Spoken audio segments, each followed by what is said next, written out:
This episode of Scandal Water contains adult themes and descriptions of violence. It is not intended for all audiences. Listener discretion is advised.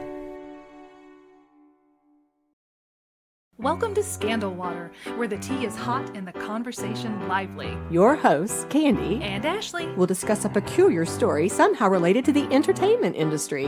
This podcast might not change the world, but it just might satisfy your thirst for an intriguing tale. Oh, it's that time of day. Tune in and hear what the ladies say. It's time to bend your ear when the silver screen appears. Stories about the stage and screen and everything in between. So come on and join the fun. The curtain opens in 3, 2, 1. Stories and scandal water, it's where you need to be. Stories and scandal water, let's pour you a cup of tea. Well, hello. Hey, How are you? I'm good. What are you drinking? I am drinking tea from the Charleston Tea Plantation. Yes, you are. I am in a new fine bone china cup.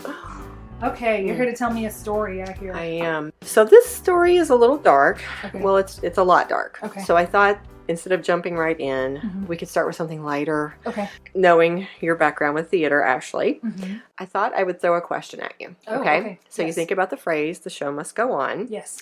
Give us a time. Can you think of a time when you pushed on through? Like the show went on even though you were faced with some kind of challenge, you were sick, or you were dealing with something that just made performing a huge obstacle, but you went on and did it anyway. Nothing leaps to mind as far as something I was going through.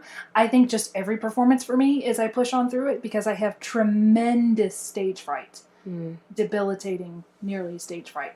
I remember before doing The Miracle Worker, I would sit backstage and I would do kind of like push-ups against the wall, and I kind of try to envision it like this is a train that has left the station and you have to get on it. You would think that if I was this miserable doing it, I wouldn't do it.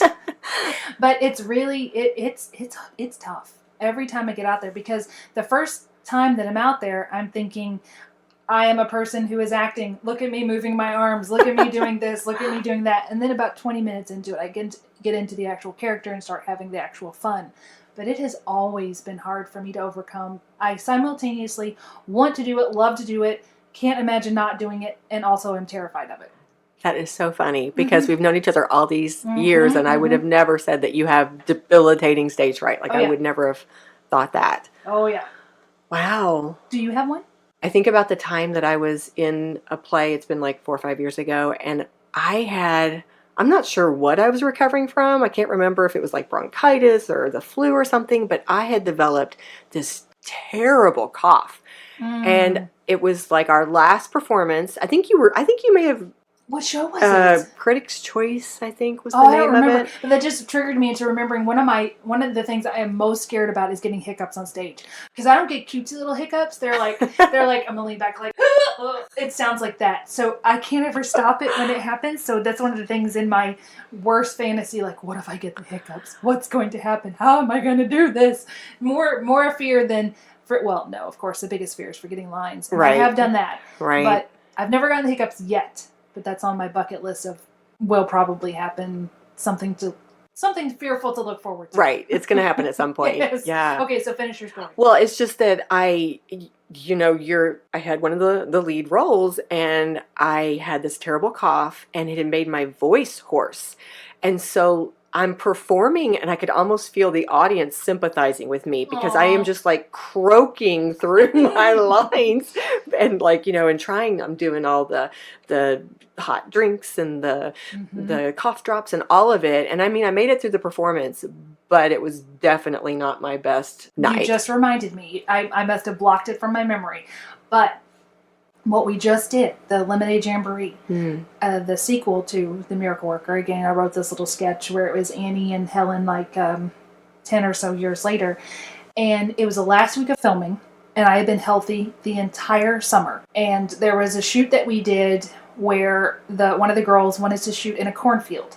And I was like, I don't want to shoot in a cornfield. She's like, please, it would be so good. So she talked me into doing it. I didn't even go in the entire cornfield. I just stood on the edges of it. And she went in the cornfield. The next day I woke up and I had the biggest allergic reaction. My throat was raw. I was coughing. I was dog sick. And she was too. And it was like 3 days before we filmed this. The one thing that I was in for the whole summer. And of course. She felt terrible. And I was like, it's not your fault. And we were both dog sick that day. And I remember I told the other cast members, I don't have COVID. I just have had an extreme reaction to this corn. This allergic reaction to this corn. And my throat just felt raw. And I was probably hoarse for about 2 weeks. Oh my goodness. Yeah. But on the day of filming, they felt so bad for me. And there's nothing I could do. You know, in filming, there is no redos. I just drank a lot of water. I had hand sanitizer, and the other girl and I just hand sanitized in between each one just in case. And I just kind of croaked through it and hoped it sounded okay. I just tried to, because I had to have an Irish accent, so I tried to make it like, no, she sounds this way when she's... This is purposeful. this is on purpose. But just in between takes, what the guy playing Mark Twain... Because it's when Annie and Helen meet Mark Twain, and the fellow playing Mark Twain, John, he looks at me, he's like, I feel so bad for you. I said, thank you, John, but I'll be okay. No. Oh, well. Nobody knows what Annie sounded like. Maybe that's what she sounded like. A girl who'd been playing in corn. It was your interpretation. That's right. Your artistic interpretation of the character. That's it. Of course, with our podcast theme, a lot of our episodes, of course, are going to be very light, very interesting, but very lighthearted. This, as I said before, is not one of those. However, I know you and I both have an interest in true crime, so it's a fascinating story, but it's frighteningly so. We have a very big. My husband Brian says that he's a little worried about my true crime addiction. And I told him he doesn't have to worry until I stop listening to the true crime. There you go. Then I figured it out. And just last night he's like, you haven't listened in a while. And I said, well, I did warn you. We both need the shirt that said the husband did it, right? Yeah, right. Yeah. Right. But this is one of those stories that is pretty dark and pretty disturbing, but also weirdly fascinating. Okay. So today I'm going to tell you the story of Daniel Wozniak, if I say that name correctly, who was the man who actually performed in a musical just hours after committing a double murder. Ugh. Right. Sam Hare was this wonderful man. It was back in May of 2010, and Sam was... This murder took place in 2010? It did. Okay. Yeah. And Sam was a 26-year-old college student who lived in Costa Mesa, California. And he lived in this apartment complex that was called the Camden Martinique, and it sounded like a really cool place to live, especially if you were a young adult or a college kid, because it was like aimed toward that demographic. Okay. It was the kind of place where they had like Taco Tuesdays and pool parties, and everybody around you was like the same age and no kids, and it was like a fun place to be. But Sam was not a typical college student. He was actually a war veteran. So here he is, 26 years old, and he has already served in the Army. Do you know what war? Well, he fought in Afghanistan. Okay. Some great information came from a 2020 episode called The Final Act, which aired May 31st of 2019 originally. But they had some interviews with some of his Army buddies, and they talked about the fact that Sam not only volunteered to go into one of the most dangerous places in Afghanistan, but he's the guy who they were explaining that there were certain jobs that you had to fulfill that were scarier than others, and he was the guy who would end up doing those. Oh. Yeah. So he was a hero. He was a war hero, and at this point, though, he had left the Army. He's staying, as I said, in Costa Mesa in this apartment, and he's attending college at the Orange Coast Community College. His goal, though... so wait a minute. Did he go into the Army before he went into college, or did he start college and then leave to go to the Army? My understanding is... Straight out of high school? Right. He'd gone into the Army, and now he was coming back to catch college. And he had a lot of combat pay he'd been given, and so he was using like $62,000 he had, and he was using this money... See, that's what stinks. You see these guys that just have so much promise, and then we're the only reason we're talking about him is because... Something awful happened. Something awful. Right. Yeah. Right. But he was using this money with the goal of, getting through college, take these courses, and then he was actually going to re-enroll in the Army because now he wanted to kind of move up the ranks. He wanted to be an officer. Wow. So he did feel a passion for for the military. They also said he did have some PTSD. They thought he was showing signs of PTSD because it was so dangerous. And one of the things they talked about was some of these nightmares that he experienced. Sam was really good friends with a girl named, and I want to get her name correct, Julie Kibuishi is how you say it. So Julie was at the same college, and she was studying fashion design, and she and Sam met in a class, and so they became really good friends. Julie was described as just being a wonderful student, really kind of like this bright light, super enthusiastic. She had this passion for dance. You know, she had been dancing since she was like 4. Just a super fun girl. And is she going to turn evil, or does she stay nice the whole time? Because I want to like her. No, she stayed amazing. Okay, good. Yeah. But the two became really good buds. In fact, you know, they talked about each other so much that their family would ask if they were dating, and they both insisted there was no romance there. In fact, he told his dad that she was like, it would be like dating his kid sister. And she told her mom that, you know, Sam's this really big guy, but he's like a teddy bear. Oh. So they both insisted they were just friends. She did tutor him in one of his classes, and he got an A. Good. They just hung out a lot, and she liked to hang out at his apartment complex, which I can understand because it sounded really fun. Yeah, it does. Yeah. So we've kind of set the scene there. But then, of course, this all leads to the dark stuff, which is the murder. The murder was actually, the first murder was actually discovered. Okay, wait. How did they know Daniel? Because have you told me how they met? We have not said that yet. Okay. It's coming. Okay, it's coming. All I'm right. being tricky here. Okay. I thought, wait, you haven't even met the guy, and he's going to kill him? What? I'm going to kind of like lay it out the way it was discovered, if that's okay. Yes. Yeah. The murder was actually discovered by Sam's dad, Steve. Oh. Okay, so Sam was super close to his parents. He was one of those great guys who would like stay in close contact and go visit his parents all the time. And so he was supposed to go home for the weekend. And when Sam didn't come home that weekend, but this is the weekend of like May 21st of 2010, they started getting worried. And they got even more worried when they couldn't get hold of Sam on the phone. Because Sam was not the kind of guy who turned off his phone, but his dad noticed the calls are going straight to voicemail. This just seemed really weird. Do you ever, this just struck me, do you ever, when you hear these true crime stories and they say a date, do you ever remember what you were doing on that date? May 21st, 2010. Like, to me, I think the next day or so would have been our premiere of No Lost Cause. Are you serious? I think so. I think wow. so. Or did we...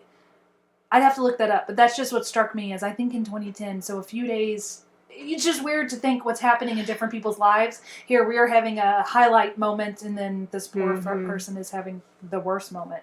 Right. But I think of that sometimes when they give dates. I'm like, what was I doing? Oh, I know what I was doing at that time. Yeah, I can't. I'm not as good with my dates as you apparently are, but I will try to put it in context. I'll think about like, you know, at this time. Or I'll think how old I was. Yeah, exactly. Yeah. And something else weird. Sometimes I'll think when they say this is such a weird thing that I do, but sometimes when they'll say, if it was pre something 1993, oh gosh, I'll say, oh, they never saw Jurassic Park. I think that it's so weird. Your timeline is pre-Jurassic Park and post-Jurassic Park. Oh, then I'll think, oh, well, they probably got to see that movie. Oh gosh. I think you have a little bit of an illness. I do. Oh, that's... Okay, sorry. Go on with your story. Okay, all right. Well, we needed to lighten things up for a minute, so yes. That was probably good. This is where it gets really bad. When they couldn't get a hold of Sam's dad, Steve Hare, he decided he was going to drive on out to Sam's house to check on him. So when he went into the apartment, things looked normal at first. You know, the living room area, everything kind of looked okay. But then he got to Sam's bedroom. And when he walked into Sam's bedroom, of course, he didn't recognize who this woman was, but Steve saw that there was a woman dead who was kneeling on the floor, and she had like her upper body laid out across the bed. And when he called 911, you know, he described that there was a lot of blood coming from her head. And that made sense because later the detectives discovered that she had been shot in the head. And Steve also told the 911 operator, this is a quote, "It looks like there was sexual activity." And this is probably because her pants had pulled down and there was actually some writing on the back of her shirt, which was a hateful message. It said, "All yours," and then F you. Oh. Yeah. Of course, this was obviously just horrific and just awful. So Sam wasn't there? No sign of Sam. Okay. At all. So Sam's dad found this woman in his apartment. Okay. And like on this interview that I saw, they asked, what did you think? And he said, like his first thoughts. He thought Sam did it? He wondered. Even he wondered. He was like, what is going on here? Has my son made some horrible mistake? What like a PTSD snap. Right. It was just, I'm sure, the worst moment of his life. Of course, the detectives come, and when they started investigating, there were a few key pieces of evidence that they kind of honed in on. First of all, in the bedroom, there were some red flags. One being this knife, although it looked like it had been unused, but here's this big, scary looking knife. And then there were some books. One of the books was like kind of almost a how to engage in combat and fight. But this is Sam's room, right? This is Sam's bedroom. Okay. Right. And the other one is something about the wonders of sex. Oh. So this is kind of making them feel, eh. And then they also find Julie's purse, and this is how they identify her. I thought it was Julie. Yeah, It was Julie. And they also find her cell phone. Okay. Like Sam's dad, they're immediately making inferences. It's looking like Sam did this, right? His car is missing. His passport is missing. His wallet's gone. And so they immediately theorized Sam has committed this murder. Something went wrong. He's on the run. And there was also a little bit of back history that came out. At one point, Sam had actually been charged with the murder of a friend. He had been tried for murder, but he was acquitted. Was it like a bar fight or something? No, it was kind of an odd thing. There wasn't a lot of detail, but it said he was accused of luring a friend into an area where there was known gang activity, and this friend ends up getting murdered there, shot and killed, right? But they took him to trial, Sam to trial, and he was acquitted and found to be not guilty. But this still makes the detectives suspicious. Mm-hmm. So things are not looking good. Mm-hmm. And then they can't find Sam. And they can't find Sam. Then they get more what they feel to be confirmation, or at least kind of affirmation of their suspicions when they start looking through Julie's phone messages, her texts. Okay. So earlier that day, there was a text from Sam to Julie that said, helping Dan, then heading to folks for the weekend. Okay. Okay. Just real casual message. And the detectives figured out, they knew that this Dan in the message was probably the downstairs neighbor, Daniel Wozniak, this guy who was getting married soon. And they also, there was a wedding invitation on the counter in Sam's apartment. Okay. So it was for the same guy, right? Daniel Wozniak, his wedding to Rachel Buffett. But then as they're going through the texts in Julie's phone, they see later in the evening, it's like really different. Like the whole tone has shifted. And it's several hours later, it's sounding really urgent. And there's a message that says, can you come over at midnight alone? Very upset. Need to talk. And then another. From Sam to Julie. From Sam to Julie. Okay. Another one. I'm hurting with some bad family crap. I can't be alone. No sex. Okay. Right? So. Which they're not doing that anyway. Right. Really weird in a very different tone. Okay. Yeah. So my knowledge of true crime says to me, Sam was not sending those messages. Well, you make some good inferences, Ashley. You make some I've good... heard enough podcasts. You know how this works. Apparently, the urgency of those messages worked, and they had brought Julie over to the apartment. Lord.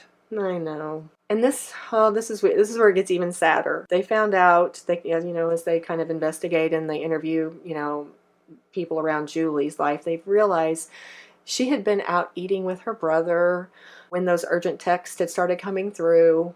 And it was because her brother had invited her to come out and eat because he wanted to ask her to be part of his wedding that was coming up. And he had given her a tiara because they were all so excited. And she was like super thrilled. And she had actually still had that tiara on when she was murdered. Oh my gosh. I know. Sam is looking really guilty at this point. And so the detectives, one way that they're going to try to track him down is they're going to watch his credit card activity. Okay.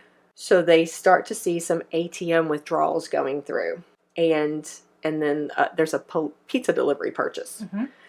But then when they go and they find those ATM camera tapes, instead of seeing Sam withdrawing the money, they see a teenage boy. Oh. Right. So they track him down through the pizza delivery. Okay. They find out where the pizza was delivered. Okay. And they literally have almost like a whole SWAT team show up and move into this house because they're expecting to find Sam. Right. They go in, they find this teenage boy. Okay. Who is just stunned. in the boy's bedroom. This little fella is one report says he's 16, another says 17, and as you look through, you'll see lots of different sources that conflict on that. So I'm not sure. He's either 16 or 17. Okay. But his name is Wesley Freelick, and he is stunned by all this, but he has Sam's debit card in his bedroom. So where did he get it? Well, he tells them Okay. that his friend, Daniel Wozniak, Oh, nice. yeah, who he has been in some plays with, or at least one play, and is now kind of like his mentor. He really looks up to Daniel because he's this older actor who's kind of like taken Wesley under his wing a little bit. Daniel had approached him and asked him to help him out by withdrawing money. He told him that they were helping Sam. Okay. Sam owed a bunch of money to a bail's bondsman, and he needed to make a lot of withdrawals. And so Daniel was helping him make the withdrawals, but now Daniel needed Wesley to help with this, right? And he brought a folder with all this paperwork just to assure this 16-year-old boy that it's all legal and everything's good. And so he tells Wesley that they're going to, here's the ATM. He gives him the password, the PIN number, excuse me. And he tells him he has to wear a hat and glasses, and that. And this kid didn't think this was suspicious? He apparently trusted Daniel and didn't know how things worked. Oh, gosh. Okay. Right?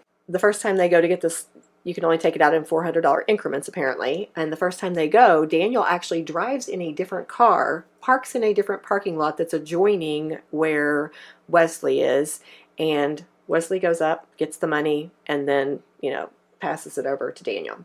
Now the police are going to be investigating Daniel. Yes. They had already remembered that text message that had said helping Daniel that had come through earlier in the day. They had seen that wedding invitation, and now it looks as though he is involved in this really strange ATM withdrawal thing. So we need to give a little background on Daniel, but before we do that, why don't we take a short break? Sounds good to me.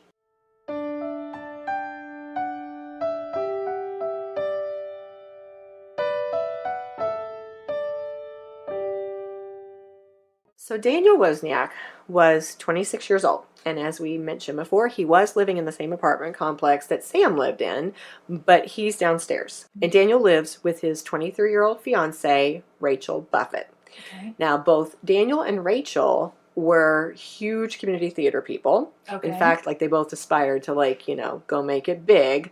But at this time, they are both unemployed. Well, community theater doesn't pay. No. And they're Regional theater, but not community theater. And they're not holding down any other jobs either. Ah. Yeah. Okay. And this apartment complex is not free, in case we hadn't mentioned that. Okay. Because if there was an apartment complex that was that cool and free, where do I sign up? Right. But at the moment, I should mention this too. Rachel was a former Disneyland princess.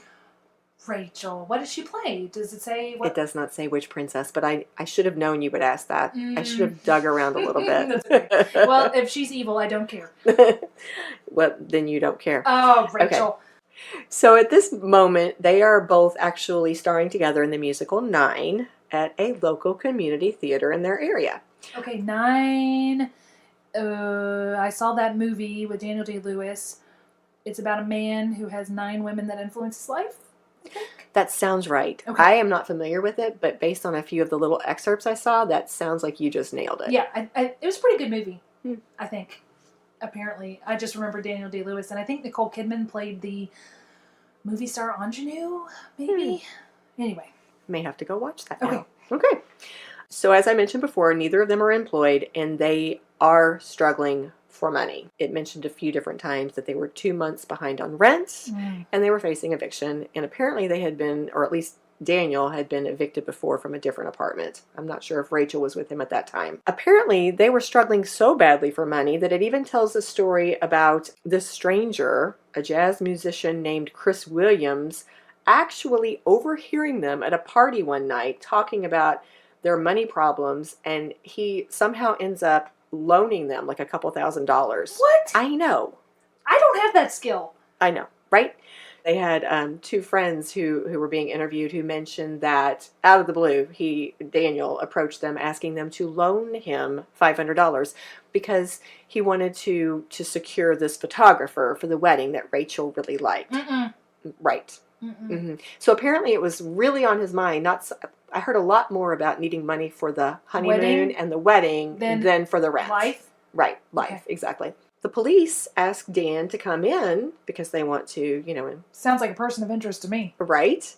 And he declines, telling them that, sorry, he's got his bachelor party that night. Oh, you're just at the top of the list, Dan. Mm-hmm. So the police didn't really like that, Nope. and they decided to go ahead and track him down. Yeah. So they end up, it kind of talks a little bit about their journey where they kind of check out some different restaurants until they find the sushi restaurant where he is with his bachelor party. Well, he wasn't lying about that then. He was telling the truth about that part. And they actually go in and arrest him at his bachelor party. Really? So yeah, they take him in. Wow. Well, it said arrest. I think that's the right word. I'm going to stick with arrest. Okay. Okay, now, here's the story that Daniel tells. Mm-hmm. He says to the police that Sam had offered to pay him money to withdraw money from Sam's account as part of some kind of an ATM scam, which made sense to no one, Mm-hmm. right? Mm-hmm. Well, it made sense to Daniel. Well, right. But only for a short time, because as the interrogation goes on, that story starts to change too. Like, he can't even stick to a story. So little details start to change. This is another red flag. Daniel, you should know, stick to the script. Right? Yeah, but that's another red flag. And then at some point, he mentions some guy in a dark hat. Like, he just changes the story a lot. The pressure increases, hours go by, and Dan starts to kind of break down a little bit. So at one point, he kind of shocks the detectives by suddenly volunteering that on Saturday morning, he had a conversation during which Sam admitted that he had shot someone in his apartment in a fit of rage. Okay. So now the detectives are like, oh, so Daniel had knowledge that there was a murder that occurred in Sam's apartment. Okay. So Daniel then goes on to say that Sam basically forced him to help him get away. Mm-hmm. So the detectives ask how. He says, well, he was threatening me. And then he said he would hurt Rachel if I didn't help him. So I had no choice. And so he said, they said, where did Sam have you take him? To a mall, which doesn't seem like a really great place to not be seen. Yeah. Right. But that's the story. He took Sam to a mall. Sam disappeared. That's how he helped him get away. They convinced Daniel to give him the DNA, and that makes him nervous. So suddenly he volunteers, oh, hey, on that Friday, the day of the I was murder, in his apartment? I was in his apartment, by the way. Yeah. And I know I used the bathroom. Mm-hmm. Might have been on the patio. Not sure. Okay. But total denial that he never saw Julie, never saw her body. Nothing like that. Now, this was funny. You'll appreciate this. The detectives commented that during this interrogation, it was like Daniel was on stage performing. Mm-hmm. Like, they literally noted that if he wanted to make a point, he would stand or he would raise his voice, and he would sometimes like I thought of blocking. Mm-hmm. Like, he would move, across the room, and then at one point it looked like he thought he had talked his way out of it, and he thought he was going to be released, and then they tell him, no, go sit back down. And as he goes on talking, they share with him, put himself in a position where, if nothing else, he has made himself an accessory to the murder, right? Yeah. After the fact. Yeah. They tell him, you're going to stay in arrest. And this is where he starts to panic. And he keeps saying, I just want to get to my wedding on Friday. More interrogation. He finally admits he did see the body. And they ask him, what did you see? And he says, I saw the 2 gunshot wounds in her head. This is where he did himself in. Mm-hmm. Because you could not tell there were 2 gunshot wounds. Mm. Anybody looking at it, the detectives have made a point about, you would have only thought there was 1. You could not tell. So they know he has to somehow have deeper involvement if he understands and knows there were 2 gunshot wounds. Somehow he knows. Because he's not going to go up there and examine her body. Right. Unless he was there when it happened to know that there was 2. Right. Either Sam told him, or he was there when it happened, or something's up. Mm-mm-mm.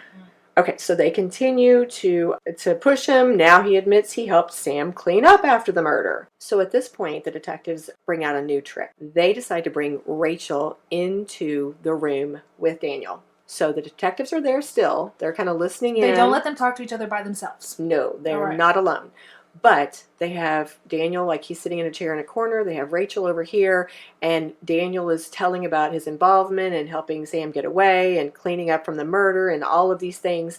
And Rachel is absolutely emotionless. I mean, matter of fact, she's almost clipped. She's sitting there with her legs crossed, looking all cute and put together with her little blonde hair. And she's like, well, why did you do that, Daniel? And I mean, it was very, very odd. Check it out on that 2020 episode if you want to. Okay. But it's very, very strange.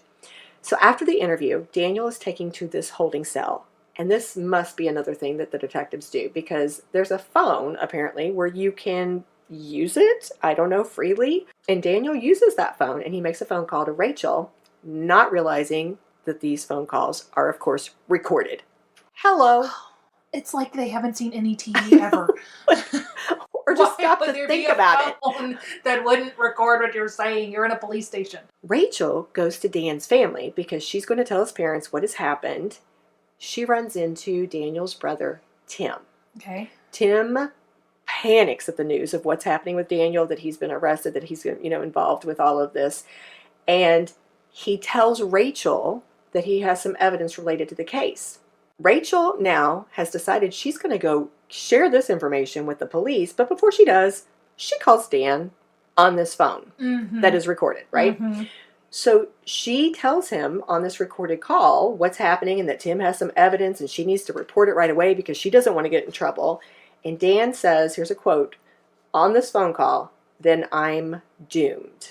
And then he admits to Rachel that he had called his brother Tim to help get rid of some evidence, and he begs her not to go to the police.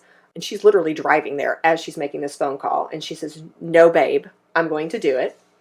And when he's like, please, he's begging. He's like, "Trust me, please don't do it." This is what she says. "You realize they're recording this phone conversation anyways. You're being an absolute ass to try to and lie again." And then she said, Tim said he had a murder weapon. And Daniel says, yeah, he does. After she just told him he was being recorded. Right? He tells her, well, now he's going to have to go do something, and she's never going to see him again. And he tells her, imagine the worst. That is what I did. So he has basically now confessed to the murder on this recorded phone call. He tells the jailer he wants to speak to the detective, and then he calls back Rachel again so that they can do more of this conversation on the recorded line. And at this point, they're having a discussion. He's asking her, basically, should I go to a mental institution or a prison, as though he gets to pick. Right, yeah. Yeah. He really does need to watch more crime TV. He does. Because, okay, Daniel, I'll tell you how you get married on Friday. You don't murder people on Wednesday. Yeah. I don't know. Yeah. That just seems like basic knowledge. He's not the smartest guy. Not the smartest guy, yeah. Daniel goes back to the detectives. He's crying. Mm-hmm. He admits that he murdered both Sam and Julie, which is actually a shock to the police because at that point they honestly still thought that Sam was on the run. Really? Yeah. They did not know that Sam had been killed too. Really? Yes. And then this is where it all starts to come out. Daniel explains he had killed Sam first, and every bit of it was about money. So he just wanted some of his money? Sam had told Daniel about his $62,000 in combat pay. Oh. Yeah. And he decided he wanted the money.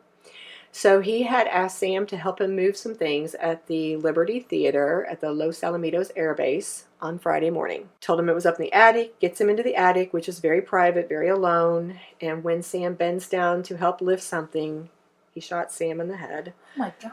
Oh, and it's just even more awful because Sam was still alive after the first gunshot, not really registering what had happened to him. Oh my gosh. So he told Daniel, I need help. Something hit me. Oh. And Daniel reloaded and shot him again. Oh my gosh. I know. Oh, but it gets way worse. Oh gosh. I know. Daniel tells the detectives that he was trying to disguise Sam's body. He didn't want him to be discovered and identified. So he removed his head, his hands, and one of his arms. And then they asked where his body parts were, and he had taken them, he'd put them in plastic bags, and then put them inside a backpack, and then driven over, and he had buried them in shallow holes in the El Dorado Nature Center. And we discover much later that the only way they ever were able to identify it with Sam was because of a heart tattoo on his chest that said Mom and Dad. Oh my gosh. I know. The detectives literally asked him in the interview what was going through his mind while he was dismembering Sam. And he said he was smiling and laughing. What is wrong with this guy? I kind of wonder if that response was he trying to go to the mental institution at that point? Was that a calculated answer? Yes, that makes sense. Yeah. Yep. Because there's no way that he could, if he was, that's insane. And if that's what he's going for, then yes, Right. that makes sense. That's what it made no sense other than that. But he said right after that is when he panicked, and that's when he went to Wesley, and they took out that first $400 ATM withdrawal. So what was he thinking? He wants $62,000. Is he just going to take it out in little increments? Is that his plan? Yes. He may not have known that he could only do $400 at a time. But he literally thought that he was going to go back like every week and pull out a big chunk of money and not get caught. No.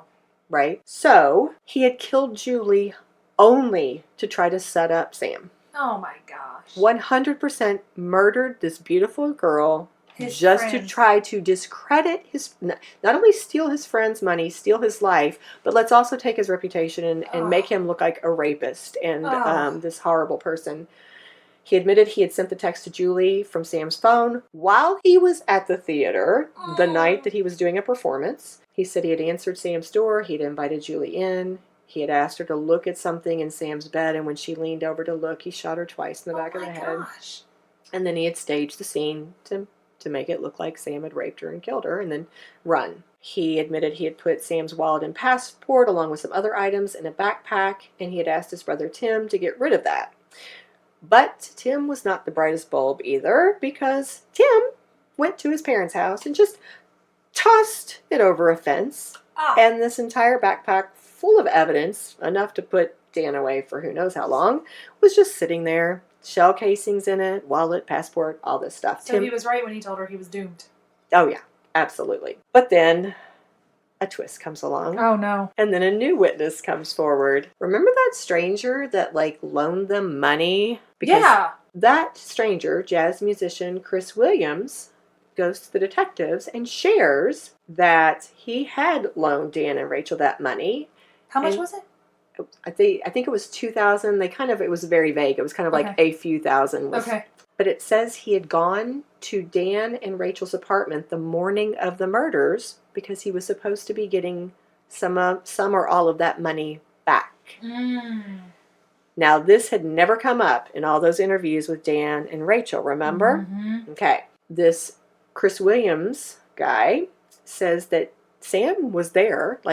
At some point, Sam was interacted. in Daniel's apartment? At some point that morning, Okay. Dan had introduced Sam as his brother and told Chris that he was going to go get Chris's money, and then left Chris alone in the apartment with Rachel and was gone for 3 hours. Dan came back alone, looking very frazzled and out of breath, and gave Chris $400 in cash. Oh, there's the ATM withdrawal Yep. with Wesley. Yep. Chris took it and left. And apparently, while he was with Rachel for 3 hours, one of the things she was doing was looking online through help wanted ads, looking for potential jobs as a topless dancer. Oh, nice. From Disney to topless. Walt would be so proud. Yes, he would. So the detectives want to know why Rachel never revealed this information when she was telling the detectives about the events Because of she the day. may be evil, but she also has a little bit of brains as far as trying to get away with something. So they bring her back in to interrogate her. As they should. And they keep pushing, and at one point they give her a voice stress test, and they determine that it sounds like, between the lies and changed stories and her voice, a stress test, that it looks like she is being deceptive. And so she ends up getting charged as an accessory after the fact for helping to cover things up for Dan. Did she know what he was going to do? Did they ever? They never determined whether she knew. Ahead of time? Yeah, right. Okay. Right. But it took 5 years before Daniel came to trial. Why? Honestly, I don't know. One reason, I think, is they said that, of course, he confessed everything, but he had since decided he was going to plead not guilty, and all of a sudden he had started going for reading my Bible, I'm a different person, and he was really changing his whole persona. Quite the actor. Yeah, quite the actor. His brother ended up testifying against him. Tim did, so that he would only get probation for his own involvement, because technically he was helping too, right? The jury found Daniel guilty, and then, of course, you move into the penalty phase. And during that time, of course, the parents were speaking, and that was very emotional. And this is where also Daniel's defense lawyers, their tactic was to put a lot of blame on Rachel. They tried to say that she was pushing Dan to get the money, and that a lot of his motivation was because he felt like he had to do this for her. So they end up coming back in it was less than an hour. Yeah, it wouldn't take me that long. Less than an hour Yep. for the death penalty. It was the fastest death penalty verdict in the history of Orange County. Wow. 2 more years later, in 2018, Rachel's case goes to trial. So this is now 7 years since it happened, right? Mm-hmm. Almost 8. Oh, yeah, it was Yeah. 2010. Okay, Yeah. The defense's argument is that Rachel actually helped the police because if it had not been for her and those phone conversations, there would not have been a recorded confession. And also, she did insist on going to the detectives with that information about Tim, and that's what got him that backpack full of evidence. So their Yeah, argument... but I think she's just covering herself at that time. She's every man for himself in that moment, in my opinion. Well, and I think the jury agreed with you. Okay. Because the prosecution's argument was that Rachel helped Dan cover up the murders, especially by backing up Dan's story of this unknown friend of Sam's that was wearing a black hat who had supposedly left the apartment. See, that morning of the murder, he had told the story that Dan and Sam had left with this other guy, as though this was the person the third who might... person. And she had backed that story up. And of course, she'd lied about some other things, and then she had never mentioned Chris Williams and the money they owed him. So, all of this led them to think that she was doing the cover-up. So, on November 8th, 2018, Rachel was sentenced to 32 months in jail. She was found to be guilty of 2 counts of being an accessory after the fact. As of right now, you would think that Daniel would be ready to, go to his death penalty at some point. But in 2019, California Governor Gavin Newsom put a moratorium on the death penalty. So he is not facing death right now. He is in San Quentin prison. For life? As far as I know, he would have to be, right? If you I have would the think death so. penalty, you have to be for life. I would think so. No possibility of parole. I wouldn't Yeah. parole him. Oh, I wouldn't either. Mm-mm. Absolutely not. The most cold-blooded. That's horrible. Yeah, absolutely horrible. For our listeners, Ashley and I have known each other for a while, and one of the things we both enjoy doing, we may not be good at it, but we pride ourselves on our enthusiasm for being able to kind of sit back and think through things from what we like to call an armchair psychologist perspective.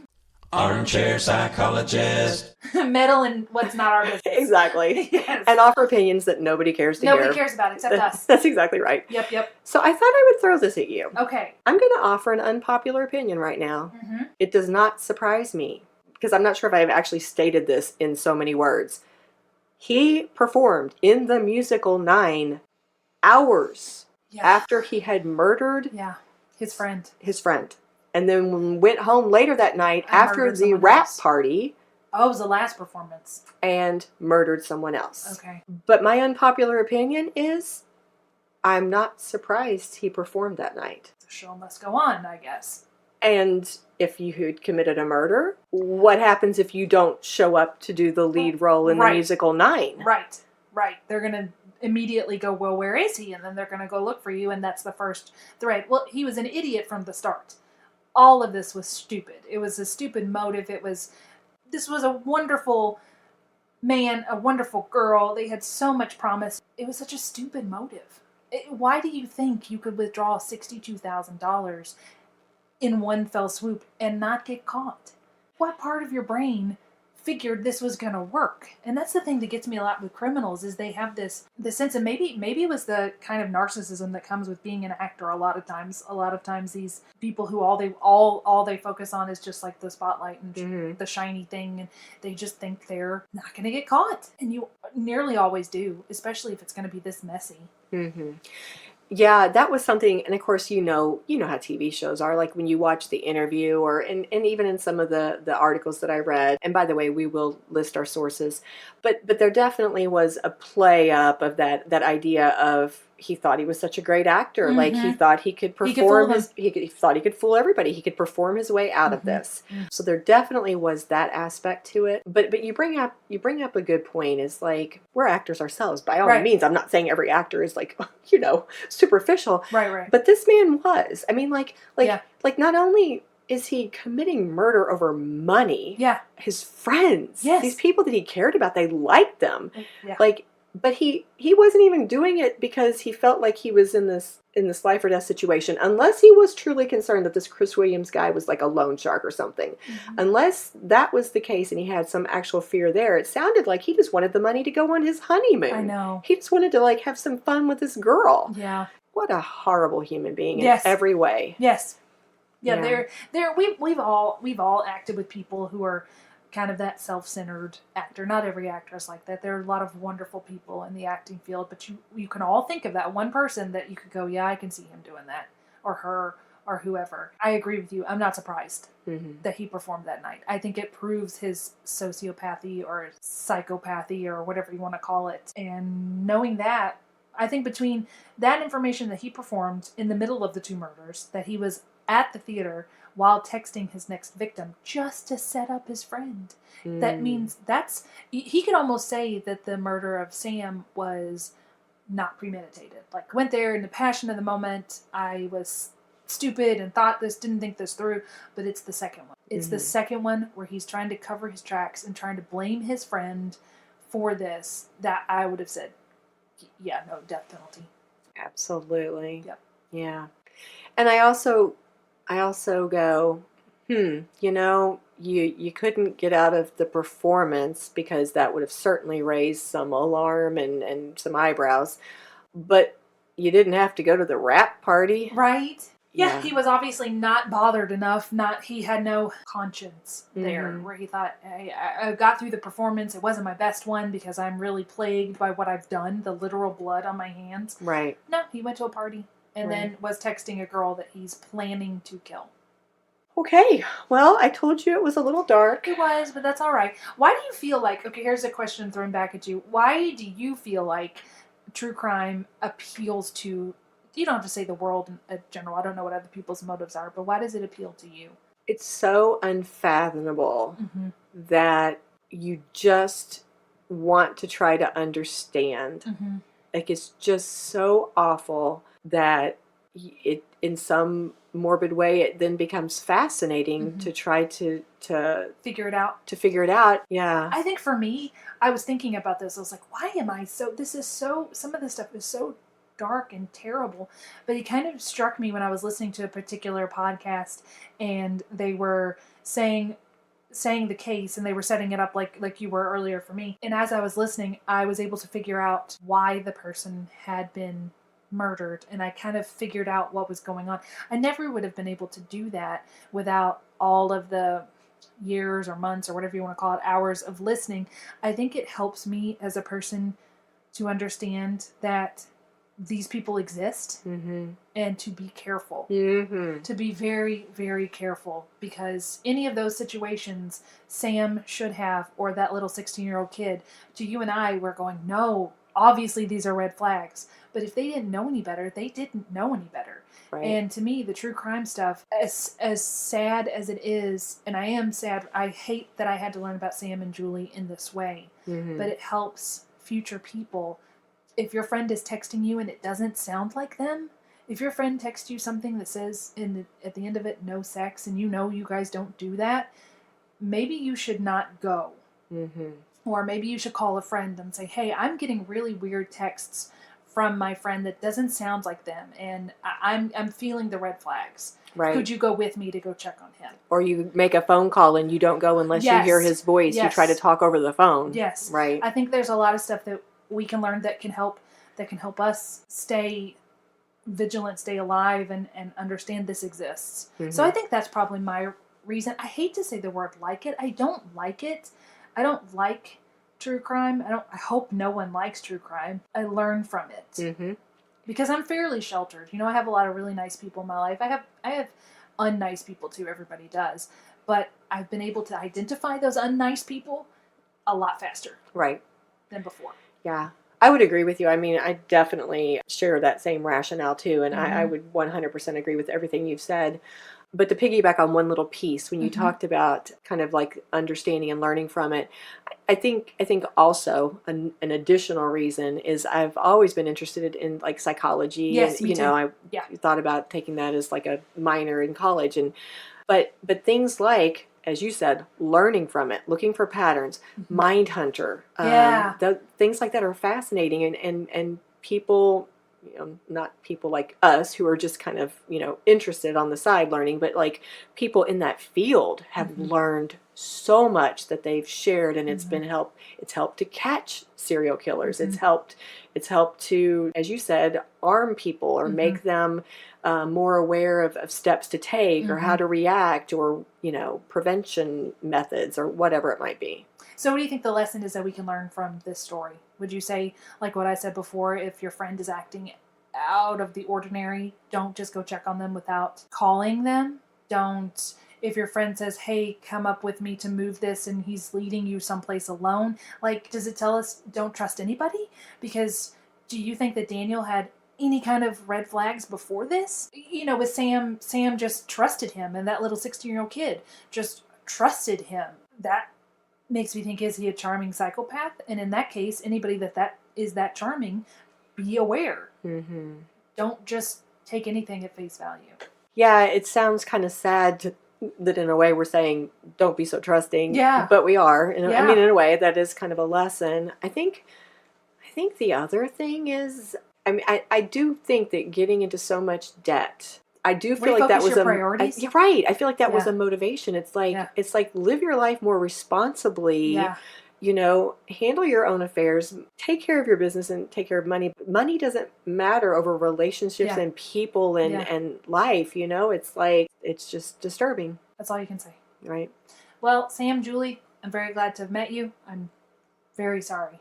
You were good people. And that's who we should remember. That's right. Sam Hare and Julie Kibuishi.